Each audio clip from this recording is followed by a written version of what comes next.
Say it, believe it, see it, say it, believe it, see it, say it, believe it, see it, say it, believe it. Hello, and thank you for tuning in. We are Tristan and Michael, and you are listening to Fused, transparent conversations from marriage, family, and relationships. We invite you to join us as we discuss perspectives that are thought about but not talked about. So tell your friends and family to check us out and connect with us on social media. Join the conversation by emailing us at info@fusedmarriages.com. All right, Michael, let's jump all the way in. What are we talking about today? Let's do it. Hello, everybody. This is Michael here. All right. You just had to say that. Okay. You know what? Let them know. Let them know. Well, today we're talking about the laws. The laws. The laws. You got to say it like the laws. The laws. Okay, what are the laws? Well, we're not talking about I'm cops. like police. Okay. Yeah, we're not talking about cops. You know what I mean? People watch the show, system. Cops. We're not talking about First 48. We talking about them in-laws. Oh, Lord. I mean, some people got some great in-laws, though. Yeah. Some people, you know what I mean? Yeah, a lot of people like their in-laws. Not everybody, though. I think, some people have some, some difficult okay, I like how you put challenges. that. Some challenges. And it probably is not all the laws, but it's probably a certain few that, they really just don't vibe with. In-laws, outlaws. Yeah, I've heard, that right there. That's real right there. It's the truth. In-laws, outlaws. Yeah. Sometimes the in-laws can be the outlaws. Well. Sometimes the in-laws can be an outlaw in your relationship and potentially destroy your relationship. Ooh. At least plant a seed of doubt, a couple questions in that. Good Lord. We're going to get some emails today. People are going to be talking on our social media today. Well, we got to deal with it, right? Because, I come from one family. You come from another family. Mm-hmm. We can't let, those outside people influence enough in a way that, we don't necessarily get along or we're not on the same page. True. So it happens like that. Mm-hmm. So I guess I'm going to start off with a question for you. Okay. A really you married into, an amazing family, mine. You know what I mean? I did. So watch what you say. Y'all lie. Watch what you say. But help the people, right? You married into a family. Mm-hmm. And then in some cases, right, they just they not feeling you. And sometimes it may not be said, but you just, as a person, as a woman in your case, you know what I mean? You can kind of feel the vibes. It's like, man, they not really hating me, but they just I don't feel no kumbaya right now. And so what is that? How do you get beyond and kind of grow beyond that? And what does that look like? And talk about your experiences and kind of what you thought about, how you felt. Your personal experiences. Oh, okay. How you felt about that. How did I feel when I first got married? So Michael's family is a very well-connected family. Everybody knows everybody. Everybody knows everybody's business. Everybody's really engaged with one another. And that just wasn't my experience. So when we got married, and this might be the story of some of y'all, we had two completely different perspectives. I wasn't raised around my family, though. I wish that I were. I wish that I had more interaction with my cousins and aunts and uncles. And though they love me and I love them, and as adults, we get to connect more. In my upbringing, we just lived states and states away. So we did not have the, every Sunday afternoon getting together at the grandmother's house and eating and hanging out as cousins and everybody. When I first met my husband, he said, I was asking him about his friends, and he said, I don't have friends, I have family. And I was like, wait, what? What does that mean? And he just had a whole bunch of family. So when we got married, I not only was marrying Michael, I was marrying the whole family. And let me tell you the truth, that's not just my story. That's all of the people out there that are considering getting married, or you get married, you marry your spouse, but you are now also connected to the family. So you have to recognize, you can't say, well, it's just me and my boo, and we ain't never going to see your family, and we're not going to talk to them. They're not a part of us. Yes, they are. Yes, they are. Now, you can create some boundaries and some parameters, but they are part of your story. So, and I didn't have a problem with that, because I was like, yes, I get to be a part of a big family. But not all of his family was as enthusiastic because they didn't know me. And now it's different. But in the beginning stages of our relationship, that was challenging because I felt like I had to prove. And the same was true for my husband's side, because we were a smaller, close-knit family. I can talk about me. Yeah. Oh, okay. I mean, you want to tell your perspective on it, how you saw it. Go okay. Let me go. Go ahead. No. I'm just, I think, like you said, it was a smaller family. Yeah. You had a core unit. Yes. Right. And y'all were close. Y'all close knit, very close knit family. Just it wasn't as expanded as my family. So just different dynamic how y'all interacted with each other, and kind of like just it was just different. Right. Not saying it was bad or good. It was just different. Right. And I was trying to understand, really what y'all flow was. Yeah. So that's probably my at least initial kind of thinking whenever I first stepped in. Yeah. And I think those initial interactions are always very, they kind of carry weight for a long time. How you first meet the family, how they come off to you, those first interactions. I know my husband's first interaction with my family was really interesting. You want to talk about it a little bit? No, go ahead. You done brought it up. Go on and tell what you're thinking about. Well, see, I was going to talk about it earlier. Yeah. Well, his first interaction, my family, like I've talked to y'all about before, my family's real direct. And so Michael came and he met my family, and they straight up grilled him. Like they all the way. There were no questions, no stone unturned. They just went in. Yeah, hey, within the first 5 minutes. Yeah. I mean, for real. Went in on everything. Yeah. And for him, that was like completely abnormal and abrasive.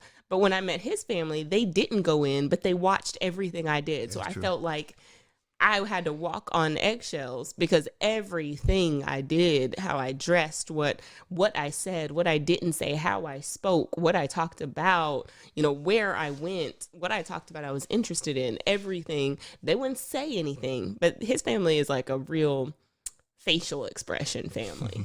They will look at you, and this is the sound that their face makes. This is what this means. That's if you can picture somebody's face when they say, "Oh, that's what their face looks like all the time." Yeah, that's true. In my family, they'll just say, "Oh, for real?" They'll say whatever they have to say. So we tell this story because when you're dealing with family dynamics and you're coming into a marriage or a relationship, it can influence that relationship heavily, especially throughout the relationship. But those first interactions, that's when somebody can say, your mom doesn't like me, or your dad, he's not feeling me. And it might you might have to kind of prep your partner.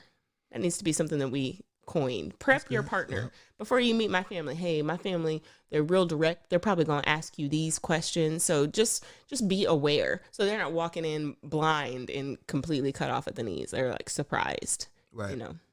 I think, we got to give the in-laws a little bit of a rope here, right? With the situation. Talk to me. What you mean? Yeah, I'm going to stick up for them just a little bit, right? Because you and I, we get together, couples get together. We know we may be in love and really having just vibing and growing our relationship to another level. Ultimately, we get the chance to meet, the family. In this case, unless the person you're bringing to them is a longtime friend of the family, they don't know them. Right.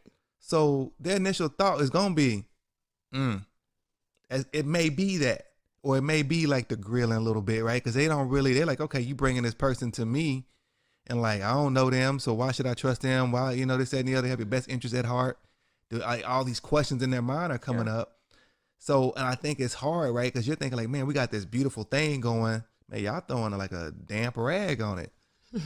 Right. Why y'all doing that to what we have? Because we bringing some, bean pies and, some peace and stuff. You know what I mean? To say, hey, you know what? Hey, I gotta, I have something to offer. Hey, and this is just our relationship, right? Yeah. And we want y'all support. Yeah.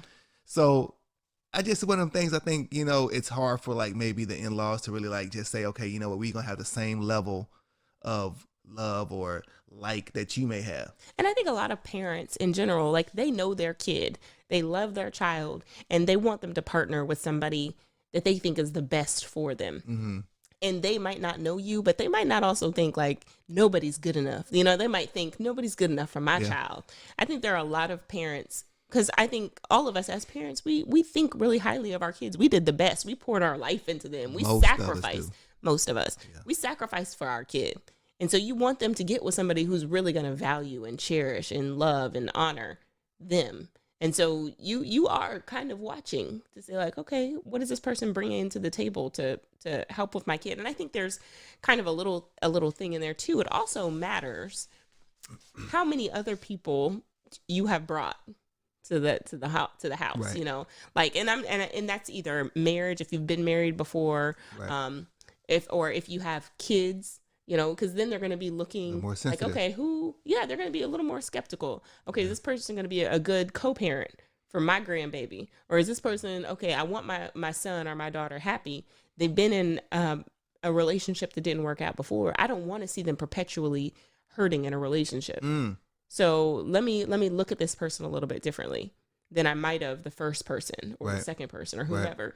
And that's more not scrutiny. just with marriage. What's that? A little more scrutiny. What you Yeah, a saying little here. more scrutiny. Yeah. And that's not just with marriage, it's with dating. If they've maybe been engaged before, they brought somebody around and they think this person's just really special and they really like this. It can be like, oh Lord, here we go. Let me see if this girl's about anything or if this dude's about anything. So there can be some other shared dynamics and potentially shared responsibility. If you have been, you know, in a relationship before, then and you brought that person around and then it didn't work out, you know, families can kind of get attached too. Parents can get attached. Oh, I really like such and such. They were Right. so nice. And oh, well, they didn't work out. It's like, okay, well, at some point the parent's gonna like, okay, well, let me not get attached. So I don't know if it's really their fault if they're not too quickly getting engaged with that person. Oh, Mom, I really want you to hang out. Or, oh, Dad, you know, they really want to come and spend some time with you. Like, they might not be interested, Right. you know, depending on the relationship itself. Yep. No, I'm with you on that. So I mean, so going to, I guess, you know, the next topic on this about the laws. Mm-hmm. You know what I mean? I like saying it. The I laws. can tell. Yeah, it just kind of just roll off like that. It's kinda, Rolls off your tongue. So like, okay, so we talk about the initial phase, right? Of kind of getting past that, you know, the in-laws really meeting and kind of getting to know. Really, that's the first part of getting to know Sure. the significant other. It's hard. Take some time. Take some time. It takes some time. Intentional. Intentional time. That's a Yeah. good point. That is true. It's intentional time because it's not just going to happen. Mm-hmm. So you got to be intentional about, you know, getting in front of them, letting them see you and letting them see you in kind of different environments Mm-hmm. so you can get to know you and how kind of person you are. And that might be challenged if you live far away from each other too. will That's be. something That's to think good. about. Yeah. That's real good. So I guess another part of this is right when we have to kind of like get in these family dynamics where, you know, you got family dinners Mm-hmm. or you got, you know, holidays, Mm-hmm. Christmas. Mm-hmm. You know, we can talk about some Christmas stuff. Yeah. I don't know if we want to talk about it, but we can talk about some Christmas Let's stuff. talk about it. About some dynamics. So like, okay, so this is the in-law kind of situation that we had. Mm-hmm. And we gonna just talk about it. You know what I mean? I think we move beyond it right now, so we open to talk about it. But it's where it was Christmas. This is several years back. And I didn't know Christmas gifts were not going to be open on Christmas Day. Oh Lord. I didn't know. So we go to my in-laws' house on Christmas Day. Uh-huh. We get there. We got our gifts. We excited. We get there early. Mm-hmm. You know, they still sleeping. No problem. You know what I mean? Not a problem. Okay, you know, they want to ease into Christmas. Not an issue. So, you know, noontime get around. Okay, these people start moving around, you know. Got my brother-in-law, sister-in-law, my in-laws, you know what I mean? Everybody, it's the vibe and energy is good. Nothing wrong with the vibe and energy. It's real, real good. Mm-hmm. So noon comes around. Okay, you know, we're going to have something to eat. Okay, cool. You know what I mean? My mother-in-law makes an amazing meal. You know what I mean? The spread is like, you know what I mean? Like you think it's like you at Luby's times 10. You know what I mean? This Luby's, stuff. don't insult. Man, Luby's is good. Though. See, You right. yeah, You right. see, hold on now. You right. You right. I People like going, Luby's. man, I see They got on some good Sundays. macaroni and cheese. Man, Yeah. okay. Yeah, but not every Luby's is created equal. That's true. So, That's true. It all depends where you at. yeah. So anyway, go ahead. So mother-in-law had this amazing spread. She had her daughters helping, you know what I mean? So everybody's kind of this, that, and the other. You know, presents still under the tree, you know what I mean? I think, you know, on Christmas time, you got the NBA games come on. So we kind of, we the guys are doing well. The women are doing their thing. The family's interacting. The kids are doing their thing. Then it gets to 3:00 p.m. Okay, they said, well, we're going to open the presents up maybe around, you know, 4 or so, this, that, and the other. 4 comes along. Well, we're going to open the present maybe around 7 p.m. comes along. We're going to open the present maybe around 9. I'm like, hold on. First, I'm sleepy, y'all. Yeah, I can't open the present on 9 o'clock. I've been here since like 7 a.m. They said, we'll open them up then. Let's open up tomorrow. Yeah. I said, ain't this something here? That really happened. Yeah. That really did happen. Mm-hmm. But it was a situation where, like, man, I was trying to figure it out. My wife was like looking at me like, baby, you all right? I'm like, no, they ain't all right. We gonna open our Christmas gifts on the 26th. That ain't Christmas. Yeah. Jesus was born on the 25th. That's what, the Bible don't say that, but you know what I mean. Yeah, well, we celebrate, but yeah. So yeah. What you're saying. So that's a dynamic that we have to deal with. Mm-hmm. Some people aren't probably as fortunate, right? That's kind of like a lighthearted, you know what I mean? Where, energy the day of it was not lighthearted. I'm just going to say that. Right. It was real. Say it again. Yeah, so the day of it was not lighthearted. Oh, the day of, yeah, it was a little struggle. It was a little struggle. It was tense. A little struggle. But I do think that that's part of kind of understanding family dynamics, because my family loves Christmas. Like, loves. Oh my gosh. They play Christmas music for a month. They completely skip every other. I mean, it's October 31st, Christmas. That's it. For the next 2 months, it's Christmas until we have left the lights up growing up until after Valentine's Day. Who out there does that? Does anybody else just leave? Now, I don't even know if my parents take down the lights. They just turn them off and leave them up for the next year. I don't know. But I do think that as you're thinking about getting with your spouse or understanding your spouse better, kind of talking through some of the family traditions, because my family, we get up, we eat breakfast together. My mom makes a big breakfast. We have a Bible study. We talk. Gifts come. We open up gifts forever, because everybody in my family open up gifts one at a time, so that you get an opportunity to enjoy the person that's enjoying your gift. So you get to observe them and be part of that experience. And we buy a lot of gifts. My family does. I don't really buy a lot of gifts, but we buy a lot of gifts. And so it can take a while. So yeah, that's a true story that happened. I don't even know. Did we open up gifts that night, or did we just wait till the next day? Definitely, it was the next day. Okay, so it really was the next day. Yeah. Okay. Yeah, so, but I think, understanding your in-laws, understanding who they are, kind of having that dialogue, and then how do you grow from that? Because I think after that Christmas, we started opening up gifts separately. Smart. Yeah, so we had gifts at our house, and we would open up our gifts. And when we went to my parents' house, we would open up gifts. But see, my husband's family on Christmas, they do not. They wake up and they just open gifts. Like, it doesn't really it's a free matter who is looking, who is in, if people are even in the room. And they have, it doesn't matter. They have a Christmas brunch. So if you get up and you open your gifts, you say, oh, thank you for the sweater. They didn't get to see you open it. And to me, that was like, different. What in the world? Like, they wake up, they just kind of start wandering around the house. People get up at different times. Like, that to me is just completely crazy. So thinking about when you come together, one of the conversations that you have to have is, how do we want to do holidays? How do we want to negotiate parents? Because there's always going to be a parent, oh, you have to come to my house for Christmas. Or, we always get together 4th of July, or we always get together for, Labor Day weekend. This is what we do. And you have to be able to say, you know what? I'm going to go with my spouse over here. Right. Or, hey, can we, every other year, can we do yours or mine? Or if this is not an important holiday to you, or like in a blended family case, because we have listeners that are of blended families, like holidays that you get your kids, or that you don't have your kids on either side of that arrangement, making sure that you are really incorporating the traditions for the whole family. I think that can be a tricky situation for a blended family. If you're a blended family out here, we want to hear from you. info@fusedmarriages.com. Or if you are just kind of working through this thing, or if you have questions about, hey, how do we do this? Please contact us. Hit us up on our social media, Fused Marriages. That is our social media platform, because we want to hear from you. But I do want to say this, Michael.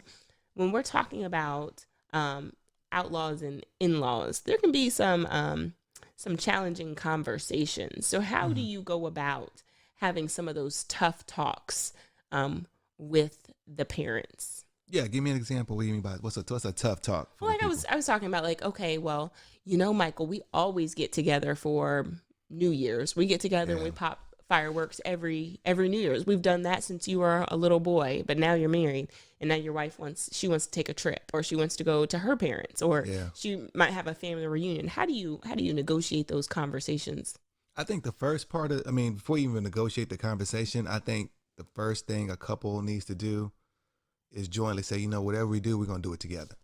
Mm-hmm. Like, that has to be like, whether we're going to my people house or your people house or whatever situation is, dinner, this, that going on, you know what? We got to say whatever we're going to do, we're going to do it together. So not like, hey, you can go on. Yeah, I think that's a recipe for disaster right there. You know, once you start separating, hey, okay, you know what, cool, I'm going to go. I'll see you back, you know, in a few hours or whatever. I think you're asking for trouble because it doesn't set the stage for like oneness and people are going to play. I mean, particularly family going to play, okay, where's such and such at? And they're going to be looking like, you're going, oh, she at home, and you keep saying that time in and time out again. And then rather, I mean, it's going to be like, it's going to be an issue. It's going to be an issue. So I think we have to decide as a couple, as a unit, saying, okay, no, we're going to go together. So we're either all going to go or we're not going to go at all. Right. Okay. There's some agreement has to come to that. And that's tough, right? Because it's like, oh, I don't really, really, really want to go to your Aunt Ruth house because she can't cook. Oh, you know what we I mean? don't have an Aunt Ruth that can't cook. No, we don't. I Everybody in made our that family. up. But like people know, you know what I mean? It happened. You know what I mean? They macaroni Right. and cheese is terrible. I got to go eat it. Act like I like it. Mm. You know what I mean? You know, I love macaroni and cheese. So that can be problematic for some people out there. Eat before you go. Yeah, eat before. That's a lesson right there. Eat before you go. If the food gonna be bad, eat some before you go. Put something on your stomach so you ain't just starving. Right. You know what I mean? But you still gonna have to eat something. Yeah, you gotta eat something. You're gonna have to. Yeah, fake it. Put it on the floor with the dog. Eat something. You gotta fake it. Do it. Don't get caught though. Don't get caught. That'll make it a whole lot worse. That's a whole different situation right there.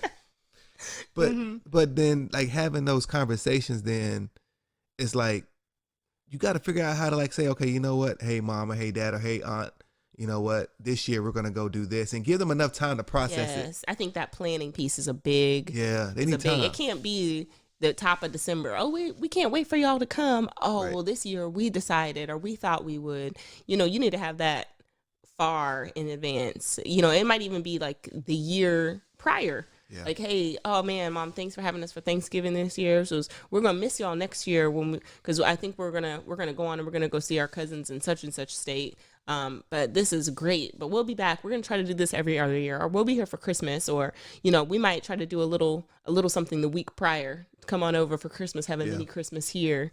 Since we're not going to be here for Christmas, go ahead and have those conversations as soon as possible so that they know up front, okay, at least every other year we're going to get them, or, you know, at least this year, if you can't plan that far in advance, at least this year we'll have them, you know, the sooner the better. Yeah. And like, I mean, as Tristan is saying, it's like, I mean, a lot of stuff we're talking about, we kind of laugh and joke about, but a lot of stuff we actually have experienced like firsthand. Ooh-wee. Where, you know what, we didn't tell one of the in-laws that, hey, we're going to be somewhere else. We gave, in our mind, we gave them like 2 months, 3 months. That's enough. But that really like kind of threw them into something about we're not going to be there for that holiday. So, you know, my wife got smart. She said, Michael, you know what? Let's just tell them in January what we're going to do in December. You know what I mean? I'm kind of stupid. Like in January and December, that's like 11 months away. Why we got to do all that? It worked though. No, she was right. I'm giving credit where credit due. I'm like, because at first I was like, man, that's too far out. I can't plan that far ahead like that. But and ultimately that her doing that and had kind of really getting that laid out, end up, you know what? Now they're like, oh, okay, y'all be going to Arizona. Okay, we'll see y'all on Christmas then. And everybody was kind of like, you know, it was just different. The year before that, woo, we had to do like, man, well, y'all going there, huh? Y'all gonna leave us here by ourselves on the holiday? Ooh. See, we talk from experience. We know a lot of y'all out there have had some similar experiences, some similar stories that hopefully have turned out well. Make sure you share them with us. Hit us up on that social media because your story can really help some people. That's what our goal is. We share our stories because we know, hey, avoid, stop right here. Avoid this yellow flashing, yield. But we know that your stories can really benefit some of our listeners that haven't hit that yet or might be in that. But we did get a letter that I want us to talk about, Michael. Get your thoughts about. Let's see. All right. So the letter of the day, our topic, a wife's disappointment. Oh, okay. Hello, Tristan and Michael. My husband and I have been married for 4 years, and over the last 4 years, we have had our ups and downs, but our love has endured it all until now.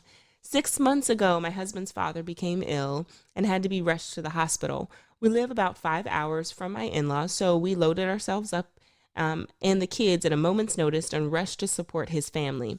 I haven't had the best relationship with his family, but I didn't want to let that stop me from supporting them.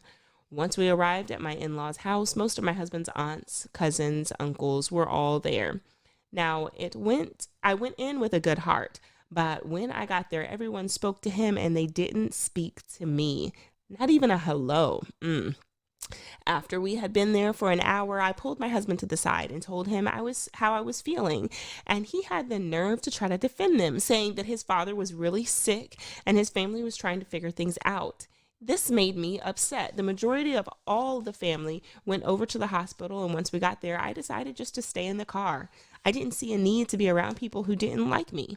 And when my husband got back in the car, I could tell that he had been crying. He said some of his family even asked where I was. Ever since then, his family treats me worse now. Why hasn't my husband fixed this yet? I'd love to hear what you all have to say so I can try to move forward. Michael. Ooh, it's a sticky one. You want to hit it up first? It's a sticky one. Okay. Well, there is a lot in here. Yeah. So you're still in those first couple years, 4 years of being married, and having ups and downs, which is natural. Yeah, you're gonna kind of go through some things. 6 months ago, your husband's father became ill and was rushed to the hospital. If he was rushed to the hospital, it's a pretty serious situation, and it seems like he had a big family because everybody gathered around. So here are a couple things that we might really want to kind of focus in on. You arrived, you say, and they weren't really greeting you the way that you thought that they should. They weren't really hugging you. They might have been, stank face, kind of looking at you sideways because they weren't really fond of you to begin with, according to you. And then you say you could feel that, which you probably could. You know, you got that, okay, they not being real kind to me. We picked up, and you could have been feeling something. I got the kids in the car, you said. At a moment's notice, we rushed to be by his family side, which was the right thing to do. You and your kids went to see about the kid's grandfather, to see about your husband's dad. That was the right thing to do. I think maybe the part that kind of started to steer you into this direction was you say you pulled your husband to the side to talk about how you were feeling at this time. Now, it's not that your feelings are not valid, at least in my perspective. It's that might have not been the time to talk to him about your family's not being nice to me. And it could have been deeper than that. But that should have been something that you might have held on to for a little bit because his dad is in the hospital. He's probably not even aware of how they are behaving because he's just thinking, hey, something's going on with my dad. That's my dad that's in the hospital. My dad was rushed to the hospital. My aunts, we're all over here really trying to figure it out. So he was probably being honest when he said, you say in the letter, the family was just trying to figure things out. But you said that makes you upset. That should have been a moment of compassion where it's like, okay, yeah, I can tell they don't like me. That might be a conversation that we need to have, but today is not the day. Let's let his father get through this, recover, heal, be back at the house. And then I'm going to say, you know what, babe, when we went down there, your family just wasn't really kind to me. Mm-hmm. And it could have been emotions were high, but I was just feeling uncomfortable. And then the second part of this is that you didn't get out of the car when you went to the hospital. That was really a moment for you to kind of back your husband up because it's not about his family. That's him being able, you said you could tell he had been crying. Man, baby, you should have been in there. You should have been right there behind him so that he could have your hand to hold when he's going through. When he needs a shoulder to cry, and it shouldn't have been his mom or his brothers or cousins or aunts or uncles. It should have been you. And the fact that you weren't there, all hope is not lost. So, but you got to understand that they are going to look at you differently because you weren't there when he needed you the most. And you have to go to him and say, babe, I was really in my emotions.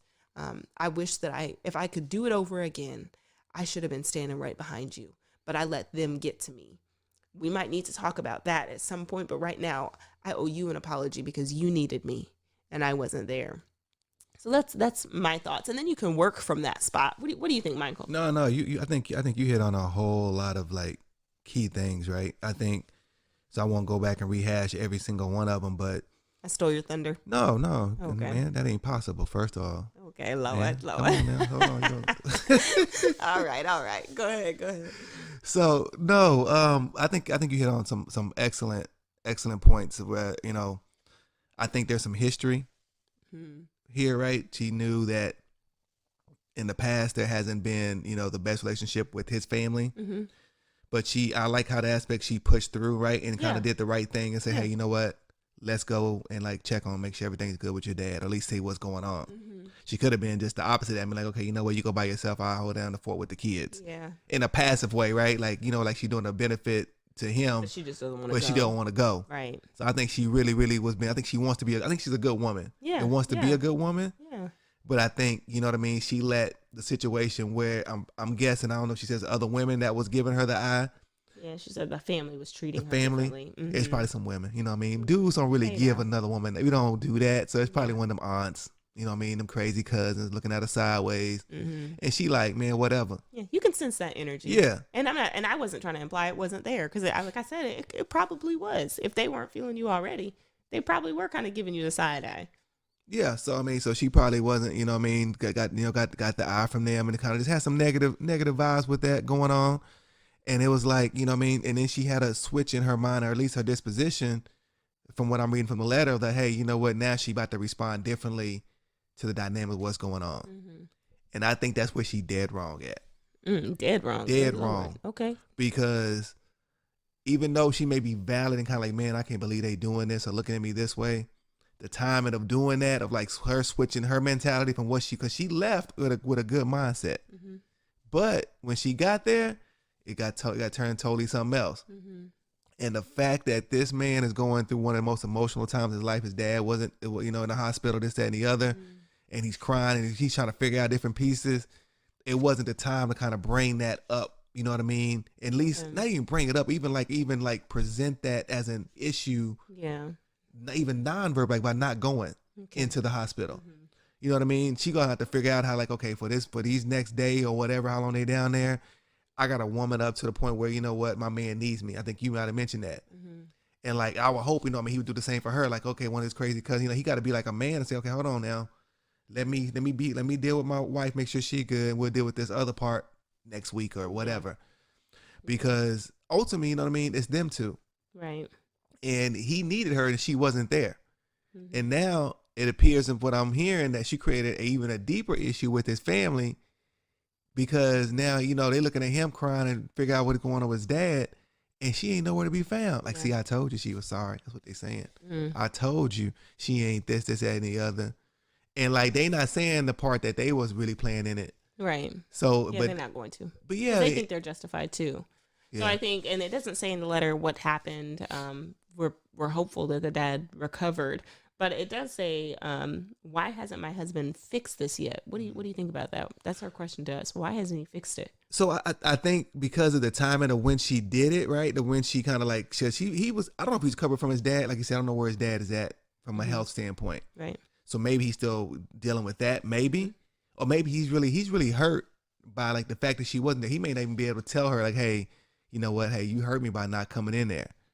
So he got to work through that, or they got to work through that before he can actually go fix the next part. Yeah, and that's a hard thing to fix, because when somebody is in that kind of that serious of a mode, man, you're gonna be fighting.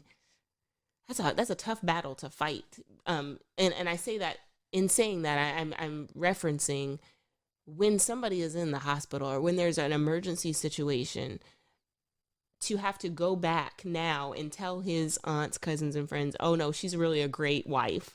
You know, it's hard to say, well, if she's such a great wife, then where was she during this time? So I think to our writer, there's reasons that he hasn't fixed it, because it's really a challenging thing to fix, because they no longer trust what he is saying if he's saying you're a great spouse, because what they see from their estimation, you ain't all that. Now, this is not unfixable, though. And what I mean by that is your relationship. I think that you might need to take some steps to, first of all, make sure that you hear him out. Hey, sweetheart, I was thinking about, this time. Were you offended? Did I hurt your feelings? Was there something you would have wanted from me? And really give him the freedom to say, you know what, I was really angry, or I was really hurt. Because I think at first he's not going to want to fight with you. So his reaction might be like, no, I'm good. I understand. And then dig a little deeper. Okay, are you sure? Right. Is that something Do you want to talk about it? How did you feel that day? And give him the space to say, you know what? Yeah, my aunts, they were talking about that, and they still talk about it. And give him just the room. And then after that, hey, is there anything I can do? Right. Is there anything that I can do for you first? And maybe it might come down to, you know what, having a conversation with the family, you know, it just, or just being around. If you don't feel like, man, they look at me crazy anyway, just be around. They let them see you. You don't have to even say anything if you don't feel comfortable or you don't feel like it was going to make a difference, because you are connected. And we said this earlier, you are connected to his family, whether you want to be or not. You still need to go to the family reunions. You still need to go to the Easter dinners. You still need to go. You said that they're 5 hours away. I think you said in the letter, they're 5 hours away, but you still need to be present. You still need to go check on the dad if he's still here. Check on the mom. Check on the cousins and the aunts. Go for the holidays and just be like, man, I love my family. I love my husband. Let them see that. Let them observe you and the true you, and don't let them get to you like that. Don't let somebody else's behavior cause you to abandon your priority, which is your husband and your children. Right. So that's what we would have to say about that. Anything you want to add to that? No, I think it's a lot of hard work to kind of like really restore where you want it to be at. Mm-hmm. But it is possible. People make mistakes, right? You made a mistake. He may have made mistakes with, like, you're not trying to address it either. But, you know, I mean, it's like you say, y'all two love each other. I think you put that in the beginning of the letter. That love is going to get tested now, really, and try to figure out how can you restore at least this part of the relationship. Because I think a lot of families, they're going to protect their blood. They're going to protect whoever they're biologically related to. They're going to protect. And you're the outsider, not just you in this letter, but anybody that's getting married. You're the outsider and they're an insider, and you're trying to come into their world. So those that are already in, the aunts, the uncles, the cousins, they're the ones that are going to be trying to like say, okay, who is this? They're going to be analyzing that relationship a little bit. But we also got to make sure that we are sticking up for one another. That's true. We're protecting each other. That if somebody feels uncomfortable, let them have a safe space with you. Don't always be like, nah, my mom wouldn't do that. My dad wouldn't do that. My cousin wouldn't do that. Yeah, like, hear them out. Make sure that they feel safe, that they feel comfortable. And if you have to have a conversation, have a conversation. And if it's just like, man, it's us, let it be you, but know that it's not just you. Just make sure you protect that relationship. Anything? That's good. All right. I'm good. Well, thank you all, as always, for joining us for our conversation today. And make sure you connect with us. We'd love to hear your questions, your comments, your concerns, your experiences. Make sure you hit us up on our Facebook, Instagram, Twitter, and check out our website for content and resources. And that is at fusedmarriages.com. Let's talk about it. You're listening to Fused with Tristan and Michael.